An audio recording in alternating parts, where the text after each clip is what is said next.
আসসালামু আলাইকুম। সুপ্রিয় শিক্ষার্থীরা, তোমরা কেমন আছো?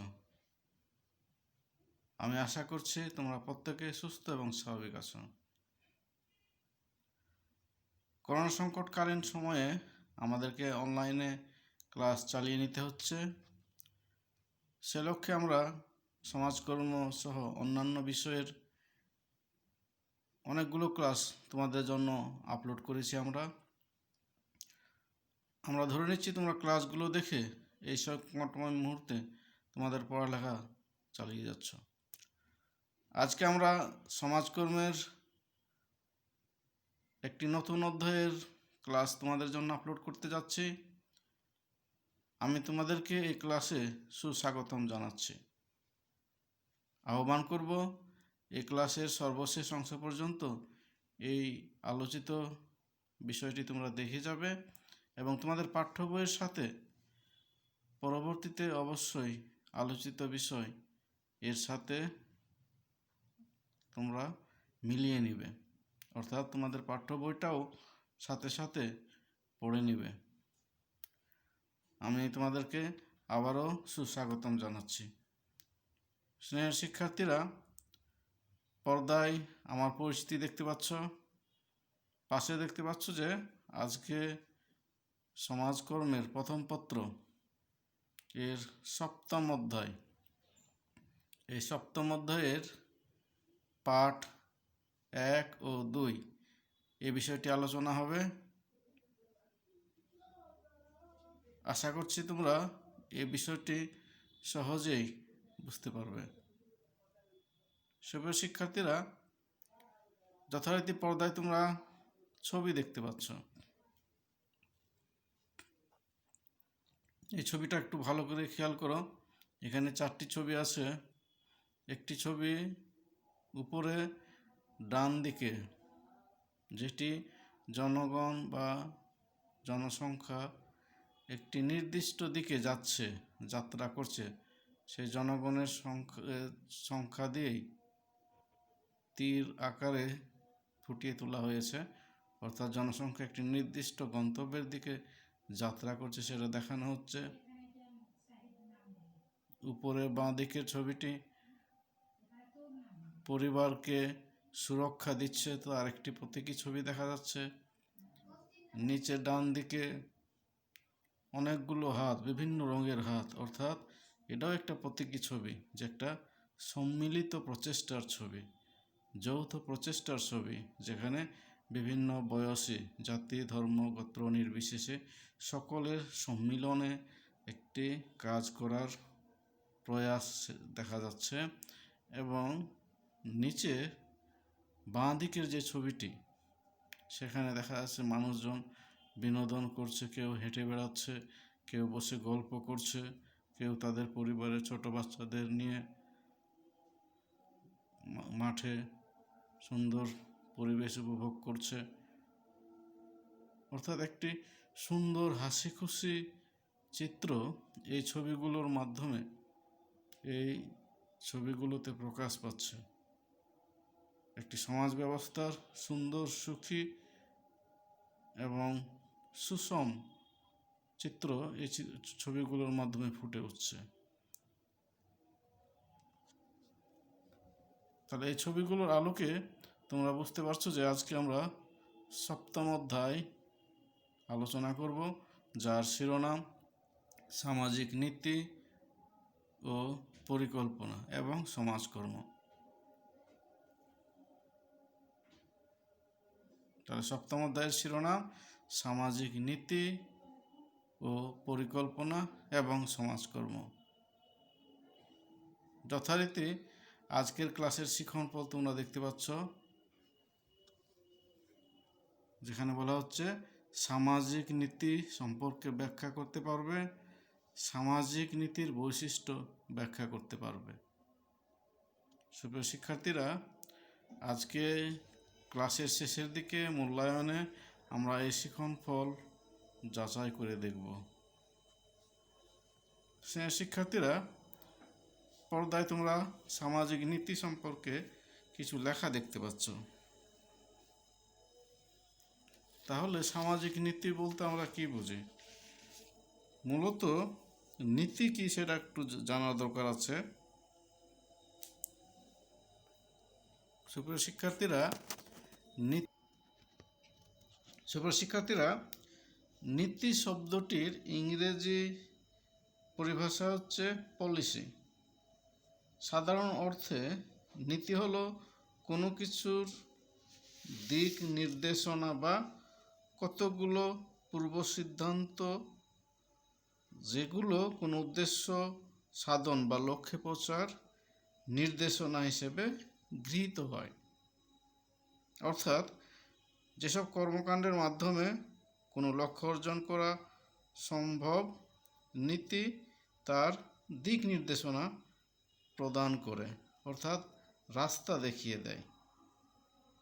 মূলত নীতির উপর ভিত্তি করেই সুনির্দিষ্ট পরিকল্পনা গ্রহণ করা হয় এবং সেই পরিকল্পনা বাস্তবায়ন করে সুনির্দিষ্টভাবে গৃহীত কর্মসূচি ও কার্যক্রমের উপর, অর্থাৎ কোনো লক্ষ্যে উপনীত হওয়ার সিদ্ধান্ত বা কার্যক্রম গ্রহণ করার সাধারণ নির্দেশনাই হলো নীতি। আর সামাজিক নীতি হচ্ছে সামাজিক সমস্যা মোকাবেলায় বা নির্দিষ্ট সামাজিক লক্ষ্যে উপনীত হবার কতগুলো পূর্ব সিদ্ধান্ত বা কার্যক্রম, যেগুলো সাধারণত এই লক্ষ্য অর্জনের বা কার্য সম্পাদনের নির্দেশনা হিসেবে কাজ করে।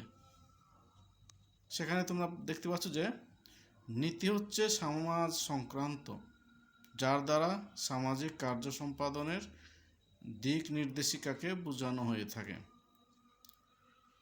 কোনো সমাজ কল্যাণ পরিকল্পনা বা সামাজিক সমস্যা সমাধান বা সামাজিক প্রতিষ্ঠানের কর্মপন্থা নির্ধারণে যেসব সুশৃঙ্খল ও সুনির্দিষ্ট নিয়ম কানুনকে আদর্শ বা পথ নির্দেশক রূপে গৃহীত হয়, সেগুলোর সমষ্টি সামাজিক নীতি। প্রিয় শিক্ষার্থীরা, তোমরা তাহলে বুঝতে পারছো যে মূলত সমাজের কল্যাণে গৃহীত নীতি হচ্ছে সামাজিক নীতি। সামাজিক নীতি হচ্ছে সেই সব নিয়ম কানুন বা কর্মপন্থা যা কেবল সমাজ কল্যাণমূলক কোনো কর্মসূচি প্রণয়ন ও বাস্তবায়ন বা লক্ষ্য অর্জনের পথ নির্দেশক হিসেবে ব্যবহৃত হয়ে থাকে। সামাজিক কার্যক্রম সম্পর্কে সিদ্ধান্ত গ্রহণের প্রক্রিয়াকেও সামাজিক নীতি বলা হয়। তাহলে তোমরা বুঝতে পারছো যে সহজভাবে যে সামাজিক নীতি হচ্ছে সেসব নিয়মকানুন বা কর্মপন্থা যা কেবল সমাজ কল্যাণমূলক কোনো কর্মসূচি প্রণয়ন ও বাস্তবায়ন বা লক্ষ্য অর্জনের পথ নির্দেশক হিসেবে ব্যবহৃত হয়। অর্থাৎ সমাজের যে জনকল্যাণমূলক লক্ষ্য উদ্দেশ্য আছে, সেগুলো অর্জনের জন্য যা নির্দেশক হিসেবে, পথ দেখানোর নির্দেশক হিসেবে গৃহীত হয়, সেগুলি হচ্ছে সামাজিক নীতি। প্রিয় শিক্ষার্থীরা, এখন আমরা এ সংক্রান্ত বিশেষজ্ঞদের সংজ্ঞাগুলো আমরা দেখব। তোমরা দেখতে পাচ্ছ যে সামাজিক নীতি বিশেষজ্ঞ T.H. মার্শাল, তার ছবি তোমরা পাশে দেখতে পাচ্ছ।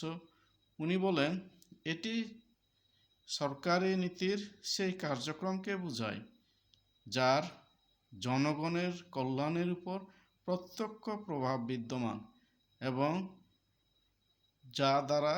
যা তাদের সেবা ও আয়ের ব্যবস্থা করে।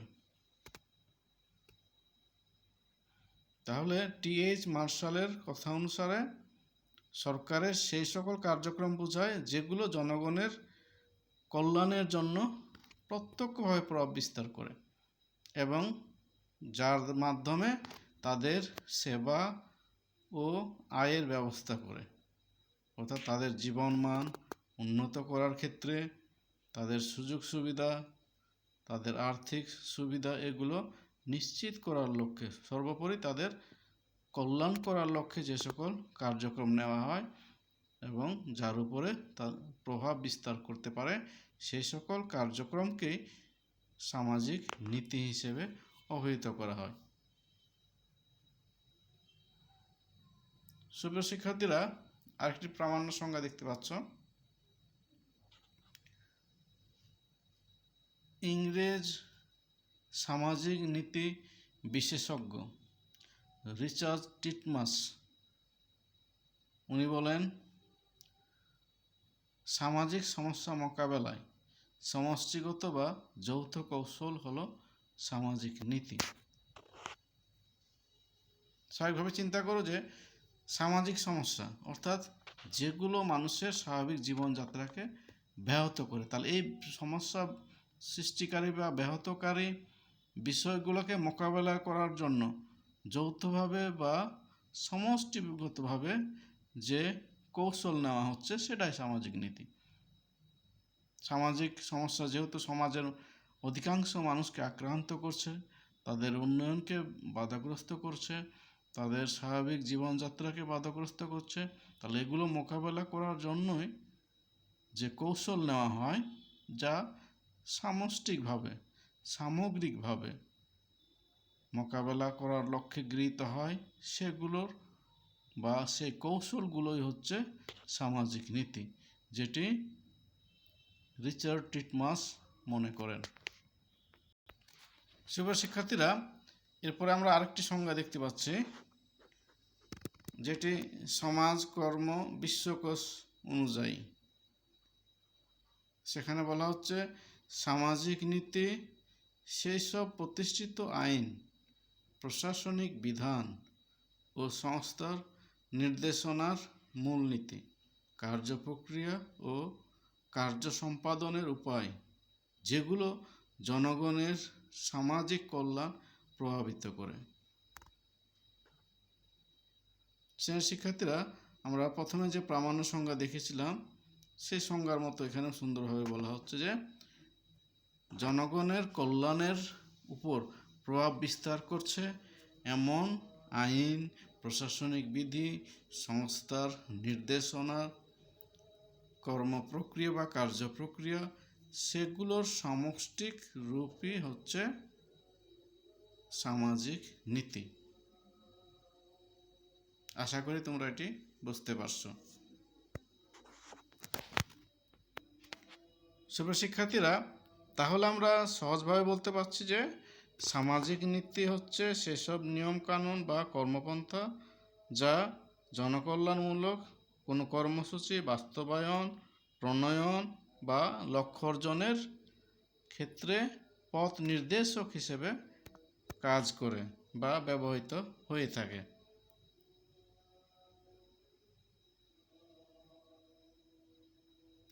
এখানে দেখতে পাচ্ছ, সুতরাং মৌলমানবিক চাহিদা পূরণ, সামাজিক সমস্যার সমাধান, বাঞ্ছিত পরিবর্তন আনয়ন, সামাজিক উন্নয়ন সাধন ও সার্বিক কল্যাণে যে সমস্ত নিয়ম নীতি আদর্শ হিসেবে বিবেচিত হয় তাকেই সামাজিক নীতি বলে। উপরের সংজ্ঞাগুলোর আলোকে আমরা তাহলে বুঝতে পারছি যে যেগুলো জনগণের কল্যাণে তাদের চাহিদা পূরণ করা, মৌলমানবিক চাহিদা পূরণ করা, সামাজিক সমস্যা সমাধান করা, তাদের বাঞ্ছিত পরিবর্তন নিয়ে আসা, সামগ্রিক উন্নয়ন সাধন করার জন্য যে সকল নিয়মগুলি বা নীতি বা আদর্শ যাহাই বলি না কেন তার সামগ্রিক বিষয়টাকেই হচ্ছে এখানে সামাজিক নীতি হিসেবে অভিহিত করা হচ্ছে। শিক্ষার্থীরা, তোমরা তাহলে বুঝতে পারছো যে সামাজিক নীতি কি। এখন আমরা সামাজিক নীতির বৈশিষ্ট্য দেখব। তোমরা পর্দায় মোটা দাগে বৈশিষ্ট্যগুলো দেখতে পাচ্ছ। সেবার শিক্ষার্থীরা, সামাজিক নীতির বৈশিষ্ট্যসমূহ তোমরা মোটা দাগে দেখতে পাচ্ছ। আমরা এখন এগুলো একটা একটা করে জানব। সেবার শিক্ষার্থীরা, প্রথমে যে পয়েন্টটি আছে সামাজিক নীতির বৈশিষ্ট্যসমূহের ভিতরে, প্রথমটি আছে বুদ্ধিভিত্তিক প্রক্রিয়া। সামাজিক নীতি একটি বুদ্ধিভিত্তিক প্রক্রিয়া, কেননা এটি অনেক চিন্তা ভাবনা করে দূরদর্শিতা সহিত বিভিন্ন পারিপার্শ্বিক অবস্থা বিচার বিশ্লেষণ করে চাহিদা, অভাব, প্রয়োজন এগুলো পর্যালোচনা করে বিশেষায়িত জ্ঞানের সাথে এই বিশ্লেষণ বা এই তথ্য উপাত্তের আলোকে একটি দিক নির্দেশনা তৈরি করতে হয়। স্বভাবতই এ কারণে সামাজিক নীতি একটি বুদ্ধিভিত্তিক প্রক্রিয়া। দ্বিতীয় যে পয়েন্টটি আছে, কর্মসূচি বাস্তবায়নের পথ প্রদর্শক। সামাজিক নীতি কার্য সম্পাদনের পথ প্রদর্শক বা নির্দেশিকা। এটি কার্য সম্পাদনের এমন এক আদর্শ যা নির্দিষ্ট লক্ষ্যে উপনীত হওয়ার জন্য ব্যবহৃত হয়। সামাজিক নীতি সবসময় সামাজিক কর্মসূচি বাস্তবায়নের ক্ষেত্র প্রস্তুত করে, তাই এটি কর্মসূচি বাস্তবায়নের পথ প্রদর্শক। বিশেষত সমাজ কল্যাণমূলক কর্মসূচি বাস্তবায়নের এটি পথ প্রদর্শক হিসেবে কাজ করে। তৃতীয় যে পয়েন্টটি আমরা দেখতে পাচ্ছি, বাস্তবভিত্তিক ও তথ্য সমৃদ্ধ। সামাজিক নীতি হতে হবে বা হয়ে থাকে বাস্তবভিত্তিক বা বস্তুনিষ্ঠ, তথ্য নির্ভর। বাস্তব তথ্যের ভিত্তিতে সামাজিক নীতি প্রণয়ন করা বাঞ্ছনীয়। উত্তম ও কার্যকর নীতির মূল উপাদান হল সঠিক ও নির্ভরযোগ্য তথ্য, কেননা অবাস্তব বা ভুল তথ্যের উপর ভিত্তি করে নীতি প্রণীত হলে তা ফলপ্রসূ হয় না, কার্যকরী হয় না বা কাঙ্ক্ষিত লক্ষ্য উদ্দেশ্য অর্জন হয় না। তাই বাস্তবভিত্তিক ও তথ্য সমৃদ্ধ এর একটি গুরুত্বপূর্ণ বৈশিষ্ট্য। চতুর্থ যে বিষয়টা আসছে, গতিশীলতা, পরিবর্তনশীলতা ও নমনীয়তা। সামাজিক নীতির লক্ষ্য ও উদ্দেশ্য বাস্তবায়নের সময় নির্দিষ্ট থাকে। সময়ের পরিবর্তনের সাথে সাথে সামাজিক নীতির চাহিদার বা সামাজিক চাহিদার পরিবর্তন হয়। একটি সামাজিক নীতি বাস্তবায়নের প্রভাবে যে পরিবর্তন হয় তার সাথে সামঞ্জস্য রেখে সময়ভিত্তিক নীতি প্রণয়ন করতে হয়।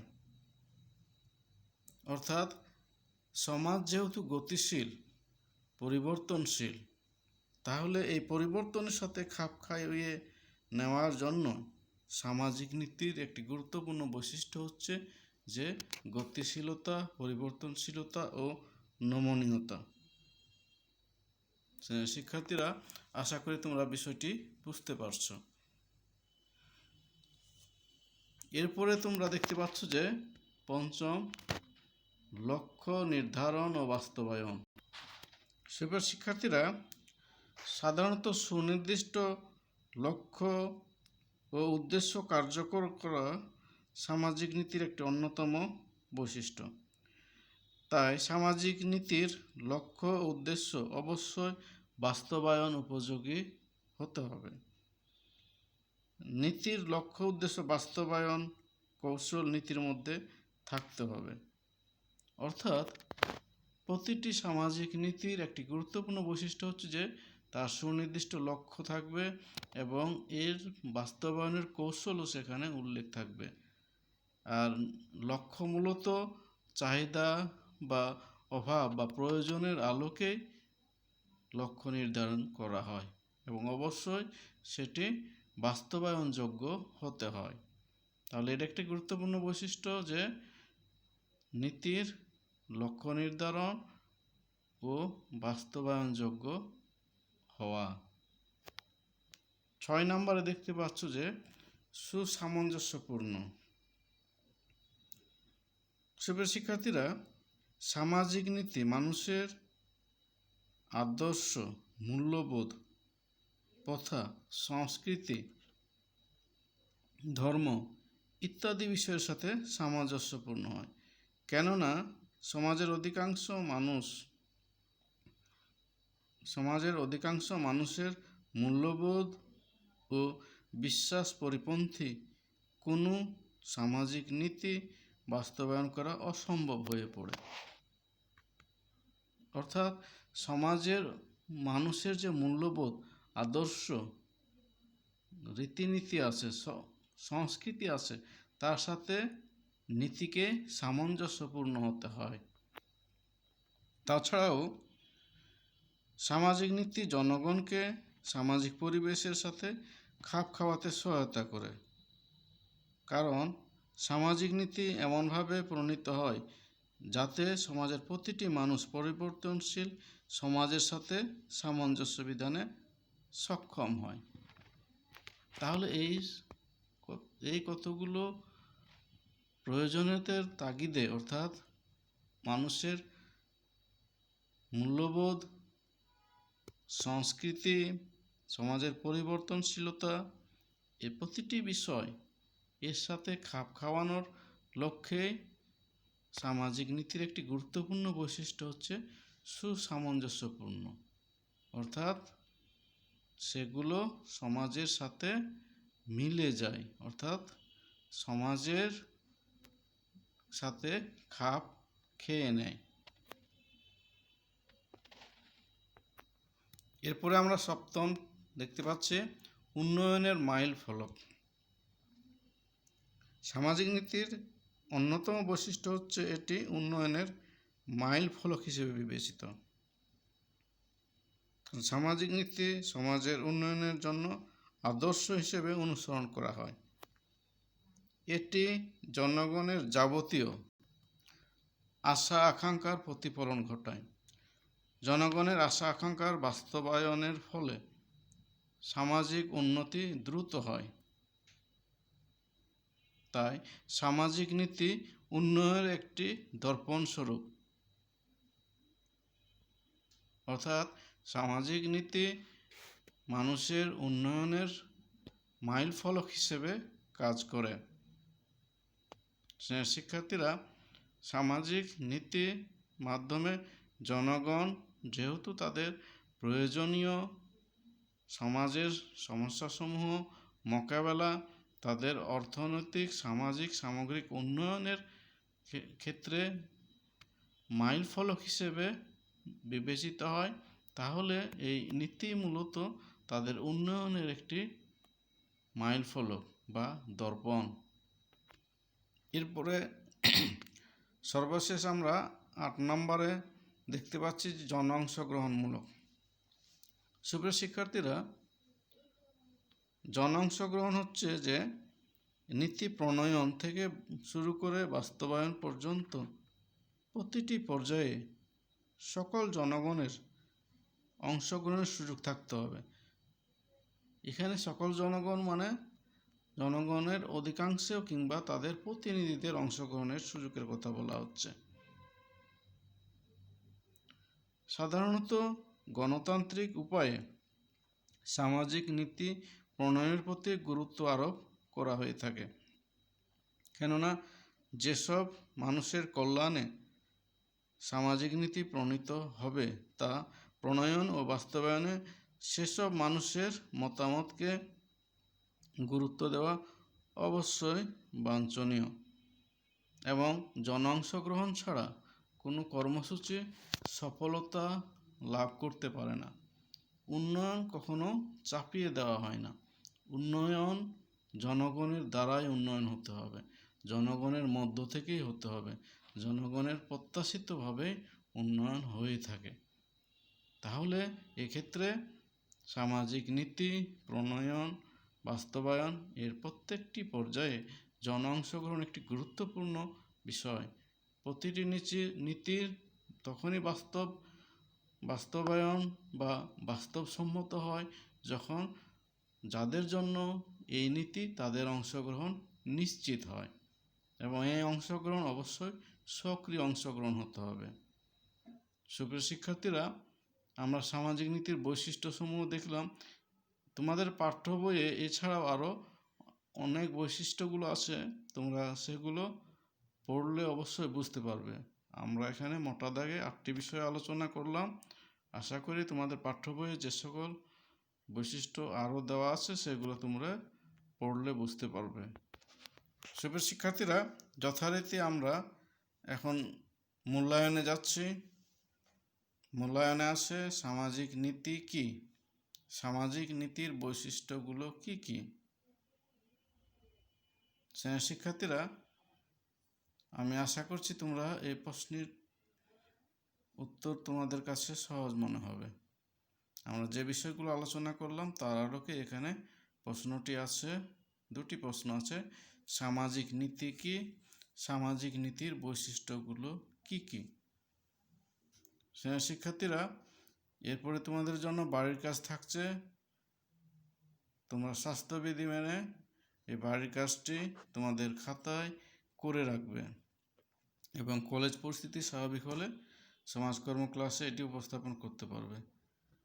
বাড়ির কাজের জন্য যে প্রশ্নটি থাকছে, তোমার এলাকায় যে সকল সামাজিক নীতির আলোকে কার্যক্রম পরিচালিত হচ্ছে তার একটি তালিকা তৈরি করো, তাতে তোমার ভূমিকা লেখো।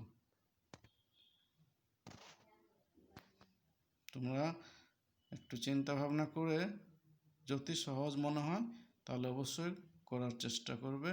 আশা করি তোমরা পারবে। শিক্ষার্থীরা, তোমরা এই ক্লাসটি দেখেছো, এই জন্য তোমাদেরকে ধন্যবাদ জানাচ্ছি।